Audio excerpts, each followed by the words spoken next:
اعوذ باللہ من الشیطان الرجیم، بسم اللہ الرحمن الرحیم۔ جی، جیسے آج کا ٹاپک ہم نے یہ رکھا ہے کہ انسان کی ویلیو، انسان کی قیمت، انسان کی ارزش، یعنی اس دنیا میں کیا ہے، اسلام کے نظریے میں کیا ہے اور اس کا مفہوم کیا ہے۔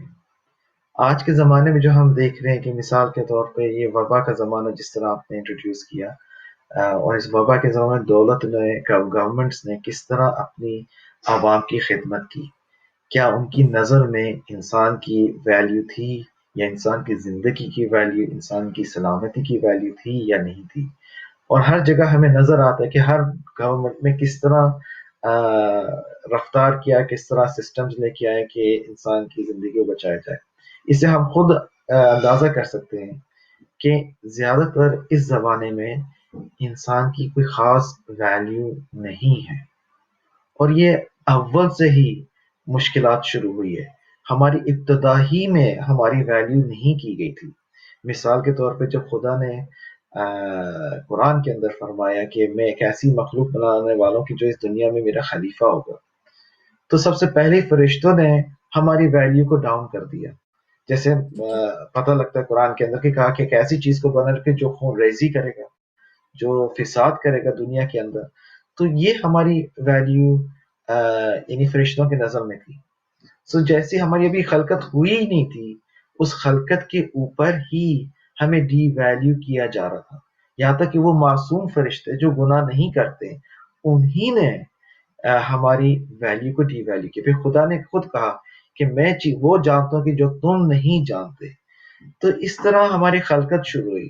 پھر اس کے ساتھ ساتھ ابلیس ملعون، اس نے بھی ہماری خلقت کے اندر کمی دیکھی، کہا کہ میں آگ سے بنا اور آدم مٹی سے بنا ہے، آگ مٹی سے افضل ہے۔ تو آپ دیکھ رہے ہیں کہ جیسی ہماری خلقت ابھی شروع نہیں ہوئی تو ہماری ڈی ویلیو ہم پہلے دن سے ہی شروع ہو گئے، یعنی وجود آنے میں ہی ہم صحیح بات یعنی ڈی ویلیو۔ پھر اس کے ساتھ ساتھ کچھ ہمیں روایت اور حدیثیں بھی ملتی ہیں۔ اب ان حدیث اور روایتوں میں یہ ملتے ہیں، مثال کے طور پہ کہ نجاست سے ہم خلق ہوئے اور نجاست میں ہماری اینڈنگ ہوتی ہے۔ یعنی کیا مطلب اس کا؟ مثال کے طور پہ کہ اس نطفہ جو ہے وہ نجس چیز ہے، اور جب ہم مر جاتے ہیں، مردار ہو جاتے ہیں، تو دو نجاستوں کے درمیان ہم زندگی کرتے ہیں، اور پھر نجاست ہمارے اندر ہے، داخل ہمارے وجود کے اندر۔ اگر ہم اپنے جسم کو دیکھیں تو پھر ایسی کیا ویلیو ہے ہمارے اندر کہ جو خدا جانتا ہے لیکن ہم نہیں جان رہے، اور لیکن ہمارا ایک دشمن جو ہے وہ ضرور جانتا ہے۔ اب مثال شیطان ابلیس، چلے اس ابلیس نے حضرت آدم ہمارے جد کو جنت سے نکلوا دیا اور دنیا پہ لے آئے، حالانکہ یہ مقصد ہی تھا حضرت آدم کا آنے کی، دنیا میں ہی آنا ہے ان کو، لیکن ایسی دشمنی ہمارے ساتھ کی کہ قرآن کے اندر ہمیں ملتا ہے کہ میں ان کے سامنے سے، پیچھے سے، رائٹ سے، لیفٹ سے ان کا حصار کروں گا۔ اگر ہم اتنے ڈی ویلیو ہیں مٹی کے بنے میں کہ خود وہ کہتا ہے کہ میں آگ سے بنا ہوں، تو پھر ہمارا حصار کیوں کر رہا ہے؟ ہمارے پیچھے اصل میں کیوں ہے؟ جب ہماری ویلیو ہی نہیں ہے تو پھر کیوں ہمارے پیچھے ہے؟ آخر میں اس میں کیا وجہ ہے کہ ہمارے چاروں طرف سے ہمارا حصار کر دیا ہے، اور ایسا حصار کہ نزدیک کی طرف سے، جب وہ کہتا ہے سامنے یہ نہیں کہ کافی دور سے سامنے، بلکہ نزدیک سامنے، یعنی اس طرح سمجھے، اس طرح سامنے ہمارے ہیں کھڑا، پھر ہمارے رائٹ میں بھی ہے، ہمارے لیفٹ میں بھی ہے، ہمارے پیچھے، ہر طرح سے گھیر دیا ہے۔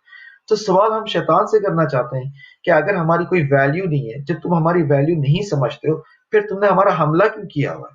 سب سے پہلا سوال، یہ سوال ہمارے لیے بھی ہے کہ جب ہم ایک ارزش نہیں رکھتے اس کی نظروں میں، تو پھر کیا وہ دیکھ رہے ہیں؟ کوئی چیز تو ہمارے اندر ہے کہ جو ہمیں ویلیبل کرتا ہے، کہ اتنی بڑی دشمنی رکھی اس نے، یہاں تک کہ خدا سے دعا کی کہ جتنی بھی میں نے عبادت کی ہے، جو 6000 سال عبادت کیا، وہ 6000 سال امام علی علیہ السلام کی قول سے ملتا ہے کہ شاید وہ دنیا کے 6000 سال نہیں تھے، بلکہ آسمان کے 6000 سال تھے۔ اب وہ آسمان کے 6000 سال بہت بڑے معنی رکھتے ہیں، اور ایسے ایسی جگہوں پہ اس نے عبادت کی ہے کہ یعنی اس کی عبادت کی کچھ ویلیو ہے۔ اب اس ساری عبادت کو رد کرنا چاہ رہا ہے اس انسان کے خاطر، یعنی اس انسان کے اندر ایک ایسی چیز ہے کہ وہ چھوڑنا نہیں چاہ رہا، یہاں تک کہ حضرت آدم علیہ السلام کو نہیں چھوڑا بلکہ اس کی اولاد کو تھا، آخر جب تک اس دنیا میں انسان ہے ہر ایک انسان کے پیچھے ہے وہ.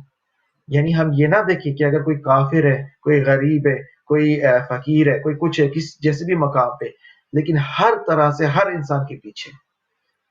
تو ہم نہیں سمجھ رہے اپنی ویلیو کو، ہم نہیں سمجھ رہے کہ ہماری ارزش کیا ہے.